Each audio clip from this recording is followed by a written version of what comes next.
Hi, நான் உங்கள் JR. இந்த வீடியோ ஆரம்பத்திலே விஜயகாந்த் ஐயாவுக்கு ஒரு பெரிய வணக்கத்தை போட்டு வீடியோ ஸ்டார்ட் பண்ணிடலாங்க. 2024 லோக்சபா தேர்தலில் அதிமுக கூட்டணியில் தேமுதிக இணைந்து தேர்தலை சந்திச்சாங்க. தமிழகத்தில் மொத்தம் உள்ள 39 தொகுதியில் அதிமுக கூட்டணி சார்பாக தேமுதிக 5 தொகுதியில் போட்டிட்டாங்க. விருதுநகர், தஞ்சாவூர், திருவள்ளூர், கடலூர், மத்திய சென்னை. அதிமுகவோட கூட்டணி சேர்ந்து போட்டியிடுறது இது ஒன்றும் முதல் தடவை இல்லை.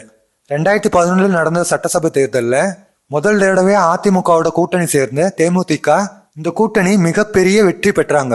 டிஎம்கே அலையன்ஸில் 2 தொகுதியில் டிஎம்கேயோடையும் 3 தொகுதியில் இந்தியன் காங்கிரஸோடையும் போட்டி போடுறாங்க.